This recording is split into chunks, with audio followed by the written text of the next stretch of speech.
Dads. Adventures in Collecting is about toys, but it might not be for your children, especially if you don't like words like f*** or sh** or a**hole. Are you ready, kids? Get your parents' permission, check your mailbox, and grab your shopping cart. It's time for the Adventures in Collecting podcast. I'm Eric. And I'm Dave. Welcome to Adventures in Collecting, where we talk toy news, culture, and hauls, Along with our journeys as collectors. Hello, everybody, and welcome back to Adventures in Collecting. Hi.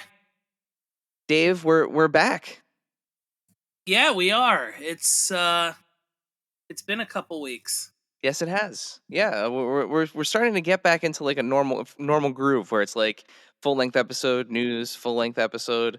For a while there we had like we had some weird weeks where we had like these long interviews, and I like this rhythm that we're in here. I like it. Yeah, we're getting back into kind of a normal thing. Yeah, let's hope we can keep it that way. Yeah. And speaking of normal things, Dave, Eric's not gonna bury the lead. you're damn right, Dave. I am not going to bury the lead. Yes, we are back again with a guest this week. Our guest today has long been an esteemed member of the toy community, going back to his start at Play Along Toys back in 2003. Since then, he's worked on products for companies like Jazzwares and Mezco before starting his own line, Knights of the Slice, under the Toy Pizza brand. Just a couple of weeks ago, Knights of the Slice added a new element to its universe with the successful launch of Card Slicers on Kickstarter. We are, of course, thrilled to welcome Jesse DeStasio to the podcast. Welcome to Adventures in Collecting, Jesse. Thank you. It's wonderful to be here. Slight correction. I take issue with being an esteemed member of the toy community. I've always seen myself as a maverick and an outlier. So no, thank you with the esteem. Miss me with that. So notorious? Yeah, that's a little better. Sure. All right. Well, that's punchier. There we go. We like that. Well, welcome to Adventures in Collecting. We're super excited to chat about what you have going on. But before we kind of get into your story and everything that you're working on, the first question we ask all of our guests, as this is a show about collecting, what are you currently collecting? Not much. I really am having a crisis of collecting. Part of it is when you make stuff, there's nothing more exciting than the stuff you make. And that doesn't matter if it's comics, toys, short stories, whatever the case may be. And maybe not for everybody, maybe just for me or, people on the spectrum at the exact degree I am. Nothing gets me more excited than getting a test shot or a paint sample of my toy line. And it sort of spoils the hobby of going to Target and just picking out, a mass market toy and bringing it home. So I'm really not collecting very much right now. I'm selling a lot, trying to clear some space. Just off the top of my head, just looking at like what's in front of me, what's on the table. Super 7 TMNT Ultimates. I think that's a fantastic line. I tracked down all the Buzz Lightyear figures. I think that's fantastic price, fantastic figures. And I always mess up the name, but the Mech Assault Monster Hunter Marvel figures. Oh yeah, those are super cool. Yeah, has a Those are fun. Nice sort of 90s Toy Biz feel to them. Just, I think part of why I'm so fatigued with just the hobby in general is it's all more of the same, and it's all just stuff based on style guides. There's very little artistic interpretation, and I don't think that's a controversial statement. So when I see something like the Mech Assault line and the Monster Hunter sub line from that line, immediately it just fires the synapses in my brain because, we've all seen wonderful, beautifully engineered, real scan likeness of every Marvel character there is. But, I think the soul craves a little bit some difference, some variety. Yeah, that line came out of nowhere and is clearly marketed to like that core kids, part of the the world. But some of those lines right now, that line, the oh man, I'm blanking on the name, the one that's everyone's finding at Dollar Tree. Um Final Faction? Yeah, Final yeah, Final Faction. Faction. Yeah. Like there are a couple of like these outlier lines out there that are doing some really cool things at retail. Yeah, and Final Faction is absolutely great. I was this sort of kid that had Remco figures versus GI Joes, right? So there's something really fantastic about being able to walk into a Dollar Tree or Family Dollar, I forget which one, and for like $5 leaving with an entire battalion. Like that's a great proposition. Um, and clearly like it strikes me as those figures in that line being a labor of love, being made by people probably our age who grew up collecting the same toy lines. And while, you have your sort of budget dollar store figures and you have a line like the Buzz Lightyear line or like the Monster Hunter line, all aimed at kids and all at a more economical price point, I just find myself having way more fun and being drawn way more to that than the sort of sameness of the quote unquote adult collector sort of lines. Yeah, I mean they're pretty great, and it's good for everyone to have something. There's an entry point at any level for everybody, which I think is really cool. Yeah, absolutely. So tell us a bit about your journey. How did you get your start designing toys? How did I get my start designing toys? Well, I definitely conned my way into the industry. I was reading Toy Fair magazine one day. I was going to school for animation. And in the Toy Fair magazine, there was an ad for Armies of Middle-earth, this 3-inch, maybe 2-inch toy soldier line based on Lord of the Rings. And I saw in the corner of the ad, there was an address that was a couple towns over from me in Florida.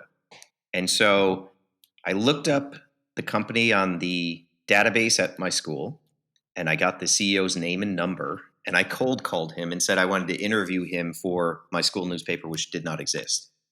And the thing is, you can't bullshit a bullshitter.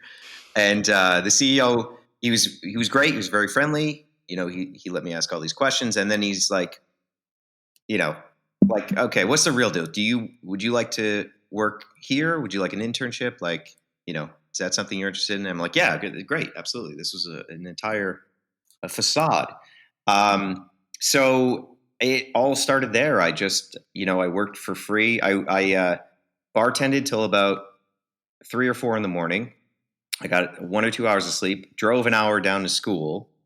Drove an hour to play along, worked for, I think, 3 or 4 hours, left at noontime, and then went and did double classes at night. And it was a lot of really unfun work. It was a lot of Care Bear package comp manufacturing. But every now and then I get to work on something from Lord of the Rings. I got to see like all the reference photos. They were still on CDs at that time, and it was just like 1,000 photographs from every angle of every single costume, every character, a bunch of characters that didn't make it into the film. Just kind of like getting a little piece of the behind the scenes magic. And it just went from there. It just was slow, incremental. I was an unpaid intern. I managed to work my way up to a paid part-time employee. Then, just bounced around, had a lot of very fortunate, very lucky breaks. And somehow I ended up here. I don't quite know why or how, but. So from play along though, your journey took you kind of bounced you around from both toy industry jobs, licensing industry jobs. You spent some time at Jazzwares, yes? I did, yes. Jazzwares was the second company I found out that lived not too far from where I was, which was crazy because it wasn't LA or New York, it was South Florida. But lo and behold, I had sort of I had left Play Along out of frustration, and I also had my own art show, and I was trying to launch my own characters and my own toys, and it was obviously a huge conflict, right? And so the powers that be said, "Look, you can either work here or you can work on your own stuff." And I, being 21, 22, I was like, "Well, then I will go. I'll leave here and I'll go work on my own stuff." um, but ultimately, it was kind of I made the right call there. So I completely lost my train of thought here. What was the question? Oh, Jazzwares, right. Okay, so I decided to be a starving artist because that's very glamorous, especially being so close to Miami and the gallery scene and all those cool skinny people who smoke indoors. I made an honest effort to just be a painter and sort of do gallery shows and kind of have toys as on the periphery because that was an easier sell to galleries than just some guy who likes painting and isn't terribly good at it. But as you kind of learn, like being a starving artist means you starve and you're not eating and you can't afford rent and you can't fix your car. So on the eve of my show opening, I got a call from the CEO of Jazzwares. I had sent a resume. I reached out through a couple different channels, and he invited me to the office. And okay, quick sidebar here. Sorry to derail everything. If you guys watch Arrested Development at all, are you familiar with that show? Yes. Yeah. Okay, so when Michael gives Job all these tips and he goes into the boardroom at a real estate company and he literally fires off all of his ammunition in a second, right? Yeah. All this year's worth of work that Michael put together. Job just goes in and he's like, do this, this, and this. That was me walking in Jazzwares. I literally just had a list and I said, here's what you should be doing. Here's the license you should go for here. Like no self-preservation, no idea of how to monetize that. No, I just was a complete babe in the woods. And I just walked in and like basically handed them, some good intel, some probably, just fanboyish stuff. But they could have just taken that stuff and ran with it. But they offered me a job and they didn't have any action figure people and they were having a lot of traction with Mega Man. And it wasn't a brand that they understood or anyone in-house really knew or was particularly animated by. And so I got a relatively senior position with really only one sort of, legit industry credit under my belt. And, I happened to flourish in that position. Like every sort of bullet point career-wise up until a few years ago was me faking it until I made it. And you could still kind of coast by in that. This is like kind of pre 9/11, like, before many of our sort of global meltdowns. But you could get away with it, if you had charisma and you had a college degree, like there wasn't a lot of scrutiny, probably just because, I'm a white male with a full head of hair. I would like to acknowledge that.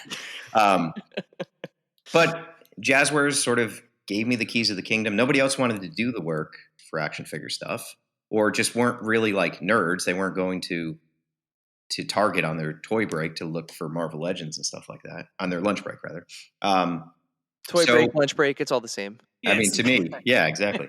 And, it was just like right place, right time. I understood intrinsically Mega Man. It was like my favorite game. I used to, when I was a kid, I made clay Mega Man figures. Like I was obsessed with it. Absolutely. So it was sort of like they lucked into this person that had the expertise that they sort of needed. Now, speaking of video game properties, when I, was kind of looking back at the, doing my research, before having you on, you worked on another video game title while you were at Jazzwares, and I think this is actually a criminally underrated line. Especially seeing as how many people have taken a swing at this IP. Mm-hmm, But mm-hmm. the Mortal Kombat Deceptions line, Yeah, how yeah. how did that come up, and what was it like getting to work on some of those super iconic characters? I loved it. I Midway was still Midway at that point. They hadn't been absorbed by Warner Brothers, so I would go out to Chicago and sit with the team. They were sort of rightfully antagonistic towards toys and merchandise. I think that's actually like the right position as a creative you should kind of take to this stuff. And in fairness, the first series of Mortal Kombat that we did was not good. They were customs that were just thrown together for a toy fair display, and then somebody in the company sent them over and had them tooled, and it was not the finest footing. But once we got away from that, we started to use sculptors. It was very early in the sort of digital realm, so there wasn't a ton you could kind of do with 3D files, but we had access to them. We had better reference. And, I look at we did a 2-pack for Shaolin monks that was Liu Kang and not Shao Kahn. Kung Lao. Kung Lao, thank you. And those were like a big radical departure, a real huge step up in terms of toy making and articulation. And we weren't competing with Marvel Legends, which was huge at the time, but it was like a good proposition for the price it was. We were sort of in, somewhere in the realm of what Final Faction is doing, or what like the Spin Masters Batman line is, right? Like the Spin Masters Batman line, I love it to death. I think it's a great line. It's not trying to be McFarlane, right? It's very clearly delineated. Yeah. It's a value proposition. So we were always the value proposition. But, I think we managed to really grow by leaps and bounds and make better figures. They weren't the top end. They weren't, better than Marvel Legends at the time or something you would buy in Japan. But for the proposition, I still stand by a lot of that product. I still think it's really great. And if you look at Jazzwares today, complete transformation where they are making some of the best toys out there, especially in the 3 3/4 inch scale. I mean, their Fortnite line is incredible, and it's never ending. And it's, I guess it will end at some point. And there's other people obviously making figures now, but it's day and night, just their process and the product that they're making. It's great. I commend them for really taking a big glow up, as the teens say. Yeah, but to that point, they're still in some aspects like their Pokemon figures, for instance. Like it ranges from something they do have those kind of value proposition figures that are like sub $10 price point figures where you can walk into a store, grab 6 figures, and leave with a mini collection, and be out of there really under $50. Whereas you can also get a $20 6-inch or 7-inch scale wrestling figure or Halo figure. So it really is interesting, kind of that the dichotomy between the two of those kind of approaches.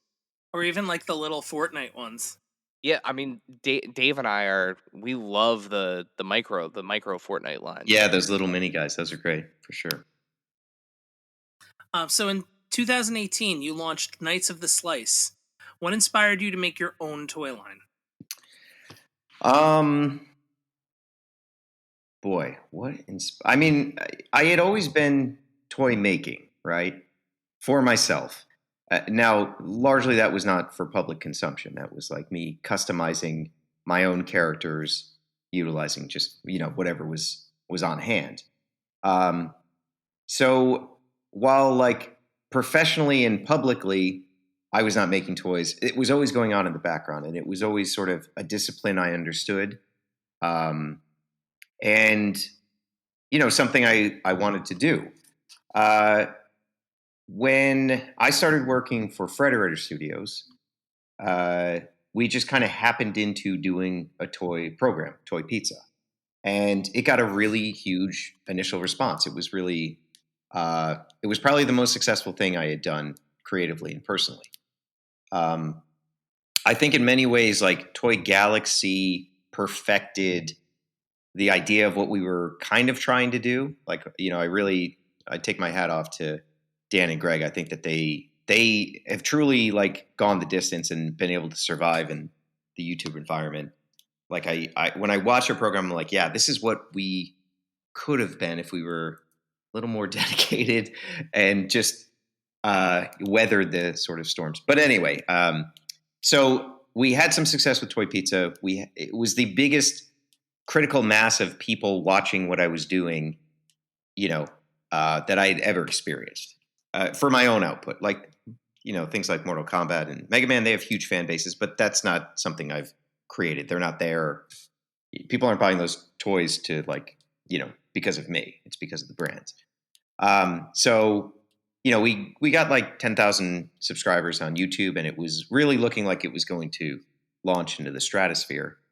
And it seemed to me like, well, we should probably do something with this audience. We were getting requests all the time to like do T-shirts and do posters, and the sort of howls you get in the comment section of YouTube that don't mean anything and never translate to sales. But sure enough, people were sort of like interested, and it was an experiment. It was saying, okay, if there's 10,000 viewers on YouTube in 2017, 2018, what does that translate to in terms of like customers? Like, will they follow you somewhere, and will they want to have a totem of the experience in their hand that they carry everywhere with them?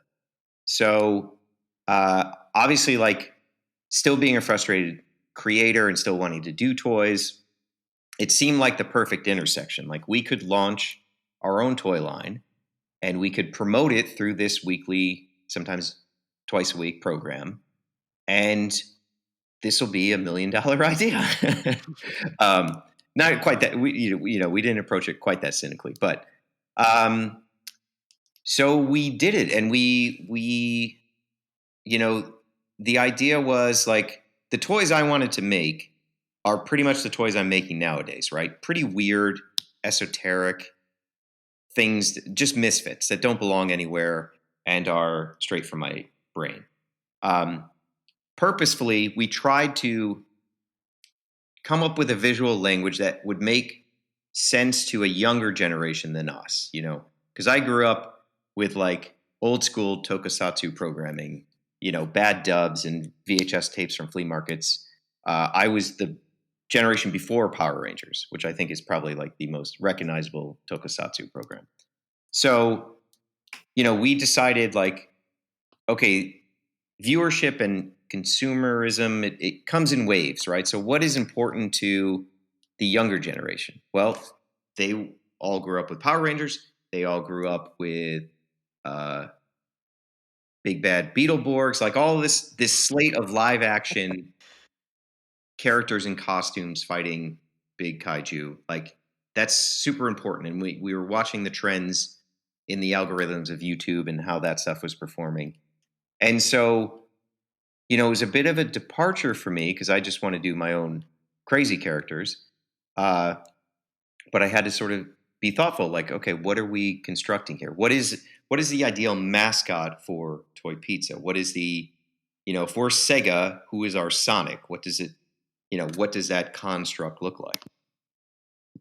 And, in working with some great artists at We Love Fine at the time, my very crude drawings were brought to life as this, what we call now the Classic Night. And the campaign did really well. I think we funded in 24 or 48 hours, something like that. And,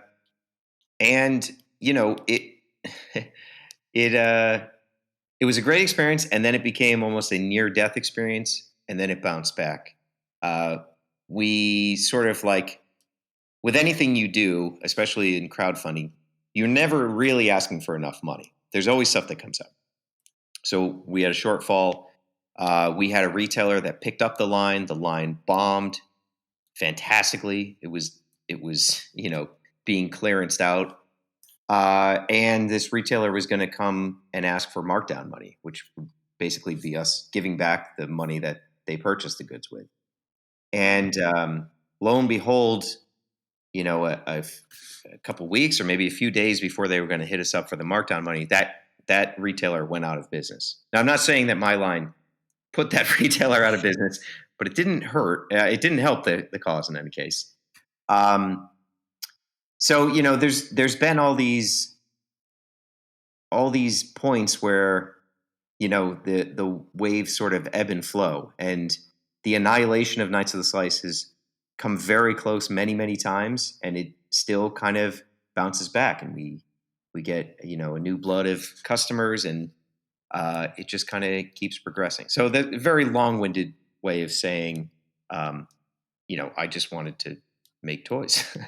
No, I mean that's part of the process, right? Like, we're always interested in kind of where the motivation kind of comes from, right? And speaking of that motivation, you mentioned that a lot of these characters, come straight from the depths of your brain. But how do you kind of form the ideas that kind of drive this eclectic mix of characters in not just a toy line, but this larger world that you're building with Knights of the Slice? Well, before I hop into that, just briefly, I do want to say that, Knights of the Slice in particular, it doesn't exist without Glios and the Glios system and Matt Dowdy and his creations. He developed a universal joint system that, a dozen or more toy lines all utilize. And that means all the parts are swappable and usable. And at some of the low points of Knights of the Slice, it's been Dowdy's acumen and foresight that have sort of helped it persevere. And, there was a juncture point where Knights of Slice was not going to be a Glios line. We launched without that being a definite thing. And really, the line was initially saved and saved many times since through that. So I just, I think that's important to acknowledge. And now you can remind me of the question, because I do not remember. Well, actually, but before we get into that question, for those that may be unfamiliar with what the Glios system is, you kind of alluded to it being an interchangeable joint system, but maybe can you give us a little bit more information about it for Sure. those that may not know? Absolutely. I think probably the best touchstone is to just go to Onel Design and check out what's on that site. But Glios, this system, the peg and hole methodology of these toys, this is all because of one guy just tinkering in his garage, Matt Dowdy. He's a mad genius. And, through sheer force of will, he brought his creations into the world, by going to China, by meeting factories. He could have been swindled. He could have been, any number of fates could have befallen him, but he persevered. And so, I'm standing where I am because he did all that legwork, and he figured out the factory. He figured out the system. It's all, I'm sort of playing in his sandbox. So, I think it's a huge, crucial piece of the story. And, Knights of the Slice or some toy line of mine would probably exist if, Dowdy was never born, but it would not be what it is, and it wouldn't be as good as it is. So, I would encourage people, go to Onel Design, pick up a couple things in the store. There's links there to all the other creators. I wouldn't be surprised if there's been probably like 20 different toy lines that have utilized the Glios system. So it's, in some regards, it's kind of like the best kept secret of toy collecting, because it's so indie, it's so small batch. But once you kind of dip your toe into this world and you start seeing, oh, this is a buffet. I can have some omnivores from this company, and I can get my Mighty Maniacs over here. Like, it's a wonderful rabbit hole to go down. And the best part is you're supporting all independent creators, just people like me, pissing away their life savings to make action figures independently. Well, thank you for clearing that up, because anything to kind of foster more of the world of kit bashing and creation is we're all for that.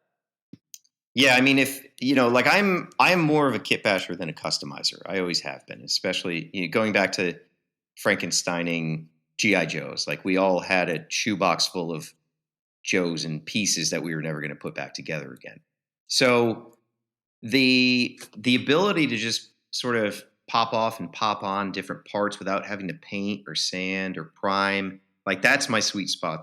That's what really speaks to me. So to be able to do that across a dozen different toy lines, and I mean, I have in my own toy line, I have 13 different styles, 14 different styles of figures. So it's sort of like it's all the fun parts of customization without any of the hard stuff, And now, a word from our sponsors. And now, back to the show. So back to the original question. So now the Glio system, you have these different parts to play with. Where do you come up with the ideas for the characters in this world that you're building? Right. Okay, that was the question. So a lot of the characters that are in Knights of the Slice are from my childhood, and for some reason, I saved every drawing I made, every short story I wrote, every comic book I did. I even have like some very, very early pixel art comics made on a Macintosh computer, just a green and white screen. And I find that to be a sort of endless well of inspiration. And I try to. I don't think I don't think most people have better ideas than when they are a kid and they're not sort of jaded or formed by the world. I think like that's a crucial time, and you sort of everything about the universe intrinsically or subconsciously. I think you unlearn all that stuff as you become educated in many respects.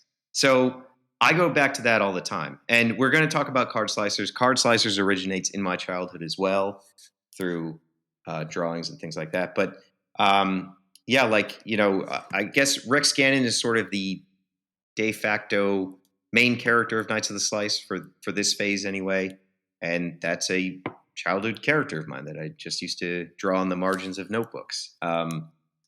There's a ebook on my store right now called Harley and Marley. It was a creation of mine in middle school and in high school. Instead of paying attention in class, I was doing just these very quick little sequential comics and ended up with all these pages of them. So I've collected those and made figures based on those characters. So, I think my stuff, I'd like to think my stuff stands out because it's uniquely me, right? There's no other combination of people and life experiences that would produce the Knights of the Slice line. It's all incredibly tied to, my brain and my unconsciousness and my id. So I think hopefully that just will give you something that doesn't look like anything else, or you don't experience in the same way you experience, just picking up whatever the Disney Plus Marvel series 6-inch figure of the week is. Like, I think this is a sort of direct line to my brain and is formed by everything that I've gone through in my life and all the inspiration I take. And hopefully that puts you as a customer or as a collector in a bit of a different headspace. It's just, hopefully it's cultivating a different kind of vibe. Well, we talked about this when we had Ricky from the Plunderlings team on, where it's interesting because there's really two types of toy lines out there. There are toy lines that are new ideas, and then there are toy lines that are for the lack of a better term, and this is no knock to them because I'm surrounded by toys that are cashing in on nostalgia, but they're cashing in on nostalgia or a license or Yeah. something. Sure. And there's something that's interesting, and I draw as different as the Plunderlings and the Knights of the Slice are, there's something to me that's wholly kind of similar about them, where it is more than just a toy line. There's a story, there's a world, there's a universe that's being built. It's an original idea, but there is something that's like, I can't put my finger on it. It's on the tip of my tongue, familiar about them too at the same time.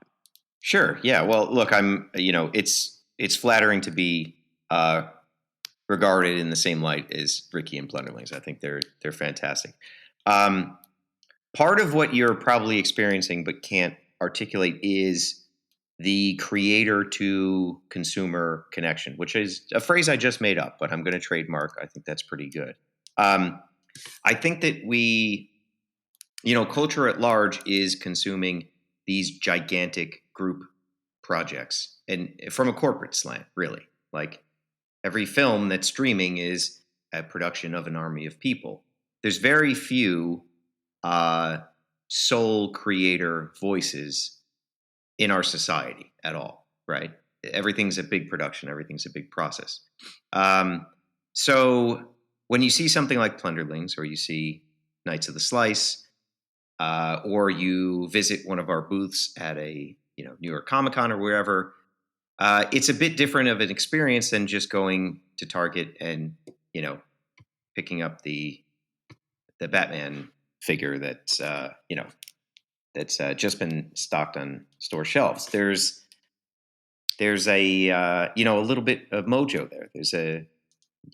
You can imagine a single person behind this project. If I'm being highfalutin about it, I like to think of each individual Knight of the Slice as being a little work of art.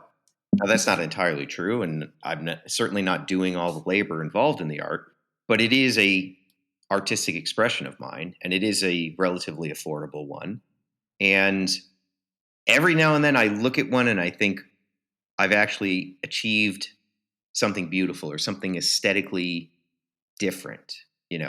When I see them stacked on a shelf, every now and then I don't recognize it. I'll walk by quickly. I'm like, what is that? Oh, wait, I know what that is. And, all that stuff it's much more of a kind of a magical response. Instead of just pressing the feeder button on your Netflix controller and just watching whatever series you're supposed to binge watch because that's what everybody's talking about. Maybe in some ways it kind of shakes us up from just this doldrum, this routine. And really, I think, sole creators and their voices, when they're not inhibited, are the thing that can kind of shake us from that. Yeah, that sounds good. So you talk about the process and kind of that art making process. You've been a part of the entire process along the way, for whether it goes for licenses, design, and placement at retail. How does all of that help inform the decisions you make with Knights of the Slice? I would say it makes me treat all the things you listed as antagonistic forces towards Knights of the Slice. And let me explain. So I have, I try to be friendly with as many independent toy makers as I can. And historically, there's been quite a few that really hit something good. They had a great design. They had a great line. And inevitably what happens is they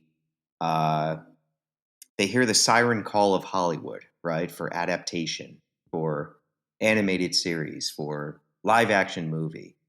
And all that stuff is very flattering. But your full-time job becomes chasing those opportunities, not making toys and not pushing your art forward.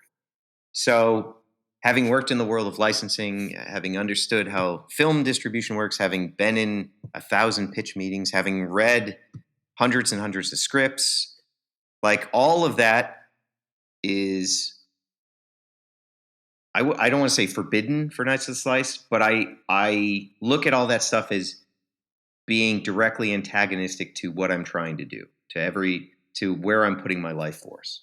Now, look, maybe one day I'll become a sellout and there'll be a live action Knights of the Slice film in 3D IMAX, and I'll retire to some third world country. But for the time being, all those opportunities to me are just a distraction at best, and at worst, they are what could be the death of what I'm building.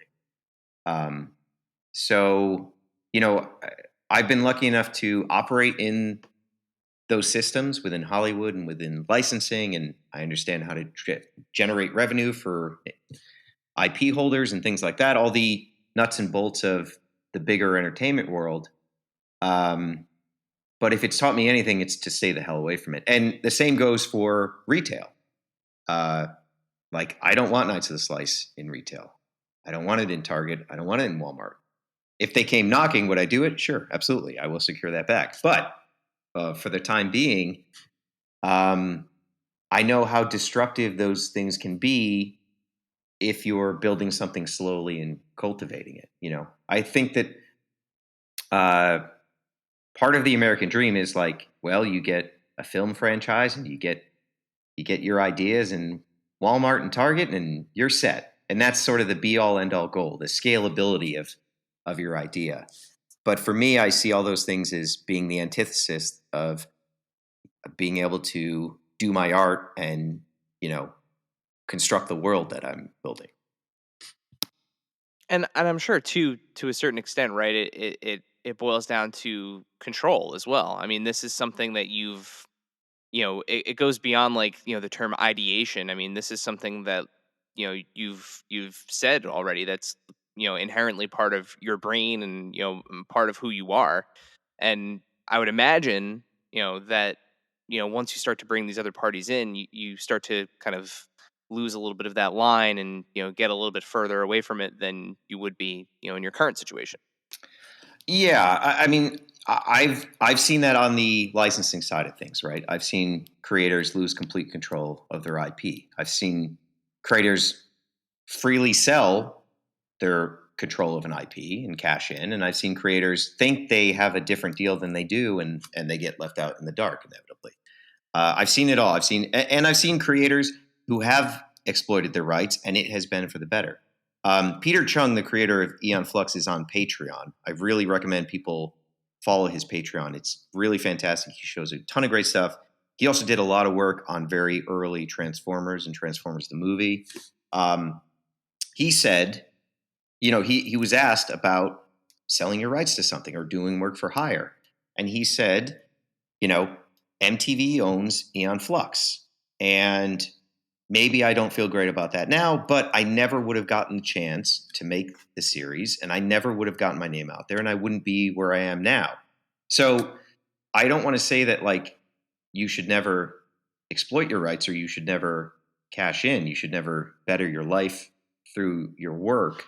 But I do think it's a calculus, and ultimately, once you do that deal, the reins are out of your hands. There's very few sort of deals across the entire spectrum of entertainment where the creator, a first-time creator specifically, can retain any rights and have any kind of a decent production. It's just not, that's not the way the scales tip. So speaking of expanding, the world that you're in, you mentioned it before, but from action figures now to tabletop gaming. So tell us a little bit about your latest venture, Card Slicers. Card Slicers. Well, this does sort of play into the idea of the child mind and creativity, because when I was a kid, I wasn't allowed to play Dungeons and Dragons. So I designed what I thought was Dungeons and Dragons. Like, I tried to reverse engineer it like a UFO crash or something. And I found recently my old handwritten notes, and it was not good. It was not like, there's no game meta there. It's like I just didn't know what I didn't know. And but certain aspects of it were actually quite clever and endured. And in playtesting it as an adult, I was like, wait, actually, this is pretty clever. Like, the untrained mind really can come up with things that somebody who rigidly studies a discipline will never discover. I'm going through this with music and music creation. I don't know how to play music, never had a lesson, but I've spent the pandemic teaching myself tricks and shortcuts to construct a song despite not knowing anything. And there is something about the naked, dumb mind that you can kind of create something that endures if you take it under an expert lens, because now I'm an adult. I've played lots of Dungeons and Dragons, lots of card games, lots of RPGs, and the basic mechanic I came up with for card slicers, some 30 years ago, it holds up. It still works. I play tested it last night with some new people. It's still there. Like there's magic there. I decided to put this together, to kind of go out there as a uneducated game maker and as a first time game maker, and just bad pun, but roll the dice. And people seem to have responded really well to it. I would be lying if I said that this isn't anything other than I just really like foil cards and I want an excuse to like make a bunch of them for myself and put them into screw cases and just stare at them. This is kind of like just literally I wanted an excuse to run stuff like that, pandemic wise, I went through a big card phase and the 90s Marvel cards were taking off. They were doing crazy business with grading and things like that. And I never cashed out, but I did start to go through my old binders of cards. And I was like, there is something, this is treasure. Like there is something intrinsically very appealing and very precious to this Wolverine hologram that's been sitting in a Ultra Pro case for, 30 years. It still shimmers. It still has its vibrance to it. And I just wanted to sort of recreate that feeling with card slicers. And, as far as I'm concerned, I think it's done that. Now, did this game originally, going back to when you came up with it, like you said, 30 years ago or so, was this originally, did it involve the characters that kind of are in Knights of the Slice now, like those characters that have kind of stayed with you, or was this a totally separate idea that has now been married to that? This kind of predated a lot of the characters that have been regurgitated, for contemporary times. Largely, like card slicers back then, I think I called it like dice combat or something completely generic and untrademarkable. It largely was a sort of blatant ripoff of the imagery I was seeing of Dungeons and Dragons. So, things like Dragonlance book covers and things, just like your standard, completely pedestrian, run of the mill tropes that you would expect to find. A dwarf with a horned helmet, a lot of like Golden Axe ripoffs too. So no flavor or nothing remarkable in terms of aesthetics or characters or things like that. There was also, I found a page where I had attempted to utilize Star Wars with this game engine to because I also wasn't allowed to play the Star Wars RPG. So I just I was obsessed with Wedge Antilles. Like, I don't know why. I guess because he had no real story within the movies. So he seemed like a blank canvas. So he was like a character, and there's, what limited sort of pre-internet knowledge there was of all the different alien races and stuff like that. It was all, there was a module, I guess, I built around that as well. Not licensed from Lucasfilm. So I think you're the first. I mean, we've had many creators on that have professed their love for the toyetic nature of Boba Fett, but I think you're no. I would say, Dave, can we confirm that the first that has? Yeah, lots of respect, much respect for the love of Wedge, but yeah, you're definitely the first. Nothing wrong with that.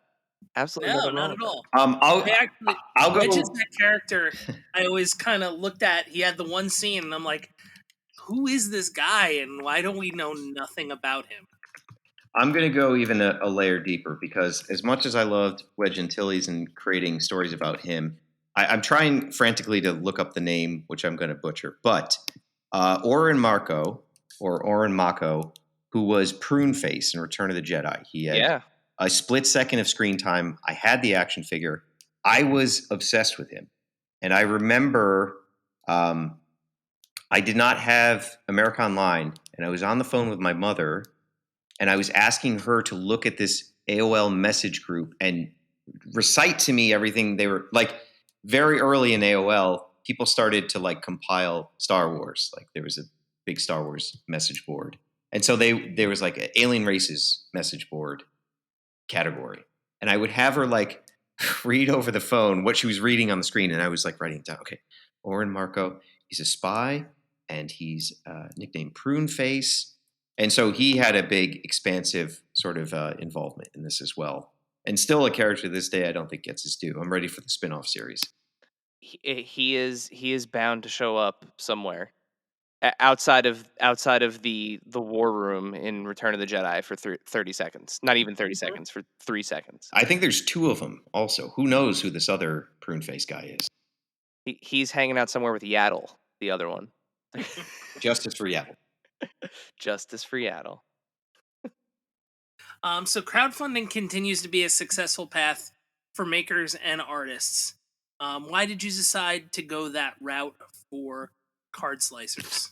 Well, it's interesting. You know, we have done several private crowdfunding just through our e-commerce without using an outside platform. And we've done them successfully, thankfully. So there's definitely like a calculus that has to happen if I'm going to use a third party. Originally, we did private crowdfunding just through our audience because Kickstarter was their workers were unionizing, and Kickstarter was resisting the unionization efforts. And I grew up in a union household, so I pulled my Action Figure of the Month campaign. I didn't pull it, but I didn't launch it. It had approval, and I could have launched. And essentially, I said, "No, that's not a good situation. I don't want to be a part of that." So since then, they have recognized the union. Lo and behold, Kickstarter is not burned to the ground. They seem to be doing really well. And so when it comes to something like Card Slicers, which is outside of our core competency, I mean, we make 4-inch action figures, and whenever we do anything even remotely outside of that category, it does a fraction of the business. So to me, it seemed like, well, cards and card gaming is hugely popular on Kickstarter. If it's not their biggest category, I'm sure it's on the short list. There's an enormous audience there. The sheer amount of backers and even a mediocre card campaign dwarfs anything going on toy related. This seems like the right kind of project that can get additional eyeballs and sort of tap into a new audience that's not already built in for us. So it was a lot of calculation, and look, they take a hefty fee out of what you earn. So there's definitely a downside to it. I would also say, just looking back at previous campaigns, I think we're a little light on the usual sort of organic discovery that you benefit from on Kickstarter. I chalk that up to probably there's thousands of more campaigns than when we did our initial campaigns. But at the end of the day, it is a fully funded campaign. It continues to sort of earn above and beyond that funding line. I think we'll close at probably double of the ask, and we have definitely sort of taken in new customers. I've seen people discover us on Kickstarter, purchase something from the store, become a patron, which is always like the high tier of customers and what you sort of would like to see everyone ascend to. So there's ultimately quite a benefit. So, if you have the fan base and you can kind of quietly fundraise by yourself, there's great advantage to that.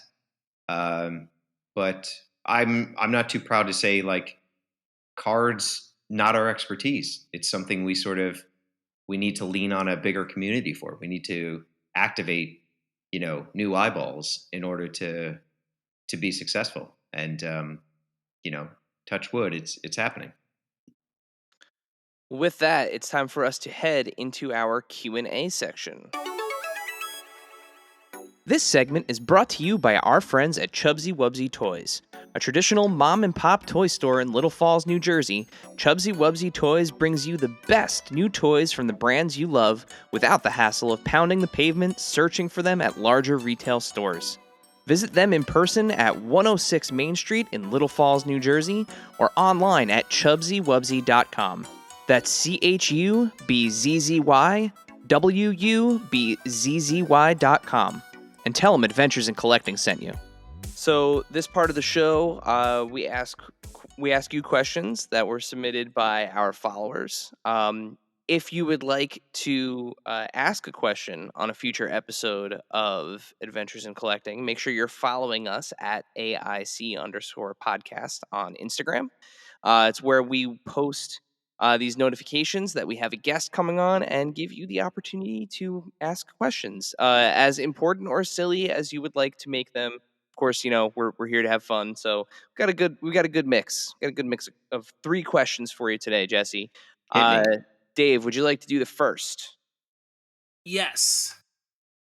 At Dylan_Wheellock asks, who would win in a trucker arm wrestling match?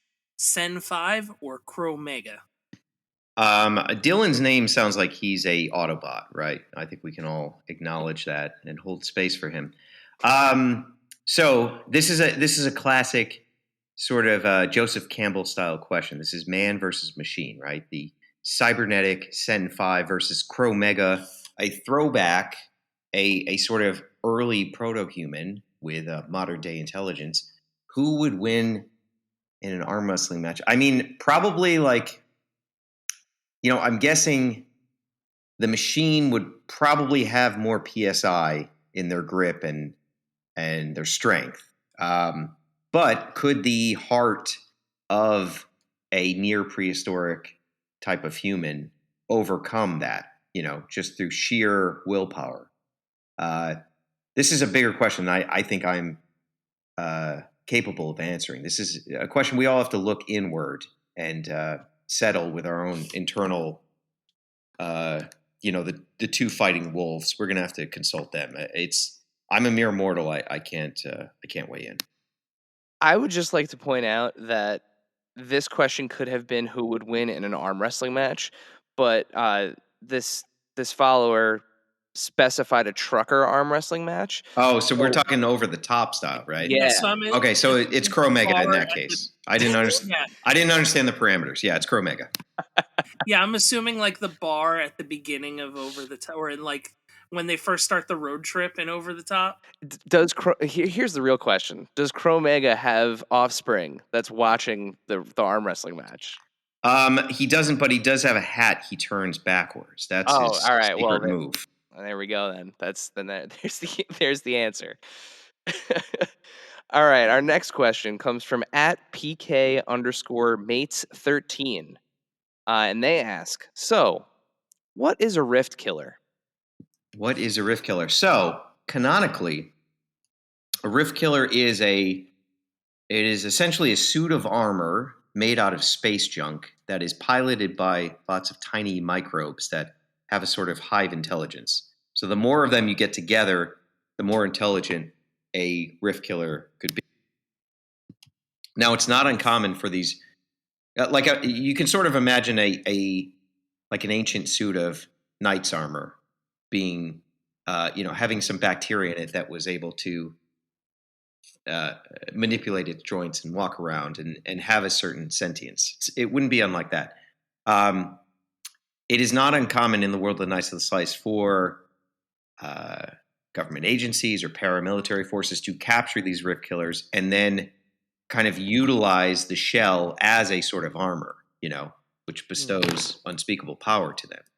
So, this is all well documented. There's a BBC documentary. Richard Attenborough did the narration on the lifespan of the Rift Killers. It's all out there. Just do your research. And Dave, would you like to do the last one? I would. Friend of the pod and previous guest at Toy Farce asks, pineapple on pizza, yes or no? All right, so I'm not here to yuck other people's yums. And look, I am fairly Italian, not entirely full-blooded Italian, but just going by last name. Italian enough. I'm Italian adjacent. I should be able to culturally weigh in and be the arbiter of what's okay and desirable on a pizza. I'm not here to do that. I'm here to tell you, you guys can eat what you want to eat. You have my blessing. You can collect whatever shitty toy lines you like. You don't have to buy Knights to Slice. If you like the mind-numbing experiences of just buying the same Optimus Prime over and over again, year after year, do it. I'm fine with that.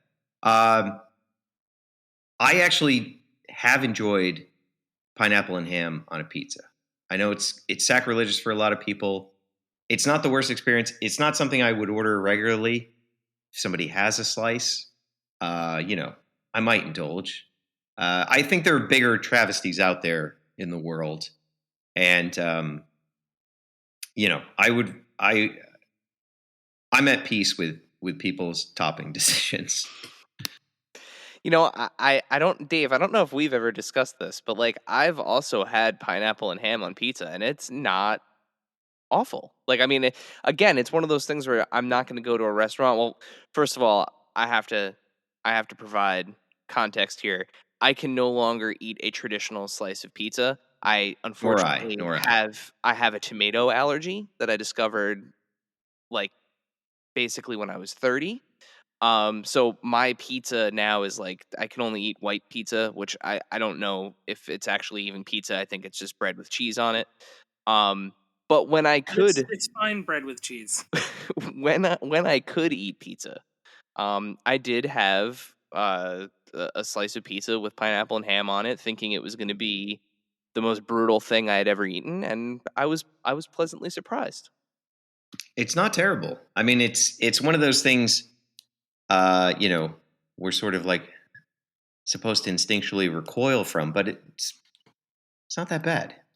It's like what were those sandwiches Elvis liked? Is that peanut butter and banana? Oh yeah, peanut butter, banana, and bacon. Yeah, it's great. Those taste great. It sounds weird, but it's not that bad. Sweet and salty always works.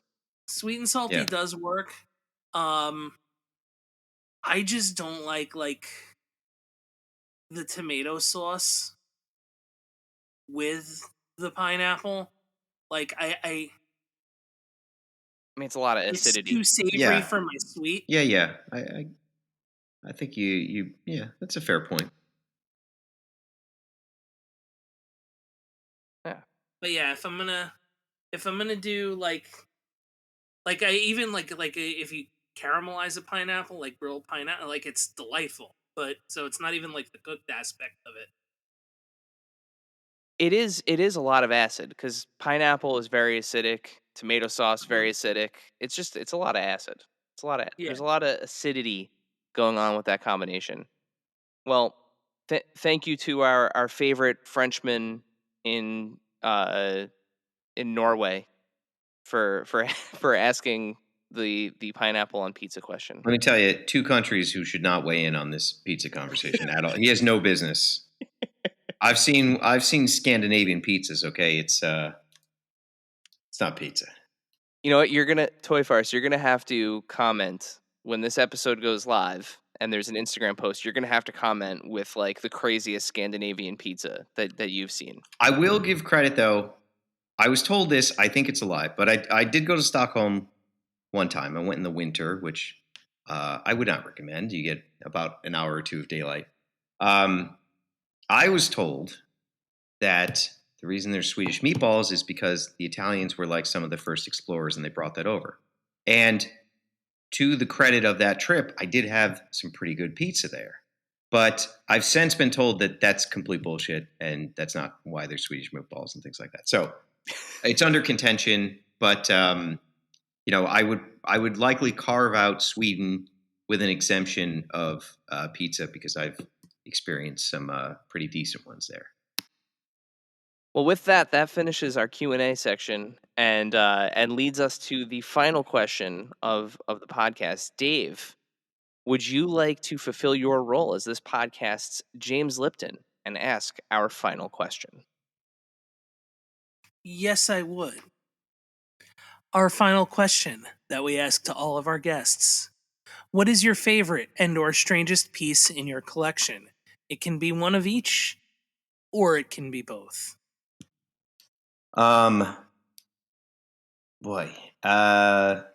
Strangest piece. I the one that pops out a lot for me that we did a Toy Pizza episode on is Médecins Sans Frontières, the Doctors Without Borders. They did a toy line, and the sales from the toy went into their organization, which seems to do some pretty good stuff around the world. But we sort of found the figure without any context, and it was very puzzling to us. And it is just a starving African child with a stretcher, and it has like exposed ribs. It seems like such a bizarre thing. We didn't know what it was, so we sort of made a video, and then people were, who had it collected that line and knew what it was, explained that, oh no, actually this is like, they managed to do some good with that line. But I would say that's probably a contender. It's a pretty odd thing, I can't point to any other toy lines that feature such things. That's a great answer, and I'm looking this up now, and I see it. That is a. If you were to find that out of context, right, your mind would go to very bad places very, very fast. I would imagine, especially if you found one loose, like not right. It's an emaciated African child. So yeah, what I didn't know what to make of that. Yeah.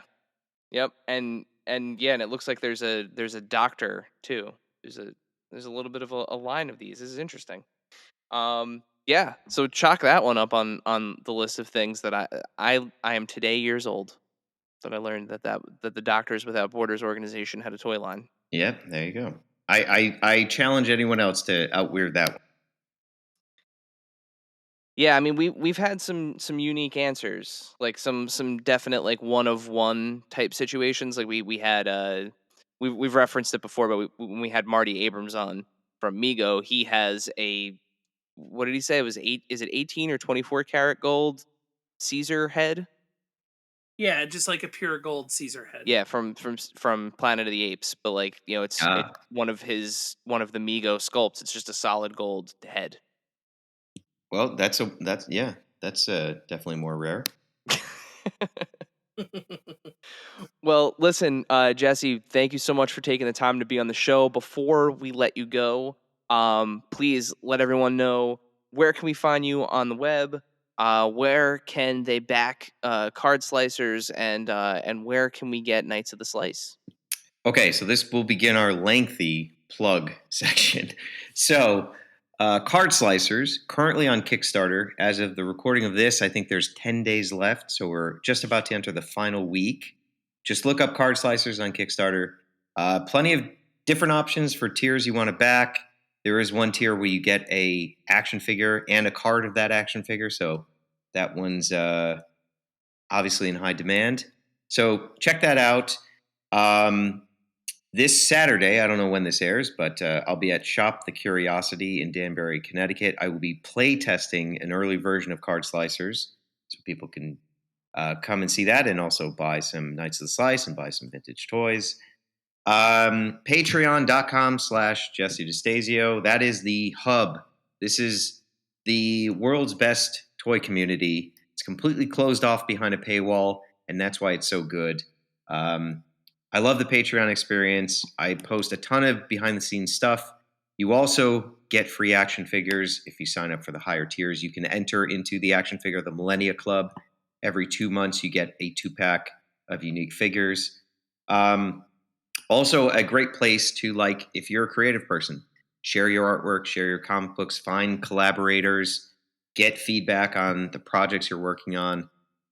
It's truly like a well-groomed, well-behaved, positive force on the internet, which is very rare these days. So I greatly prize our Patreon space and the patrons who back it.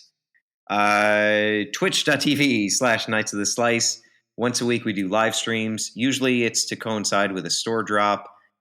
This is where you will see me experimenting with music in ways that some would find unseemly or unpleasant. But I don't know of a lot of other toy brands that are offering so much free entertainment. So check out Twitch and watch our madness-inducing live streams. That can be a lot of fun.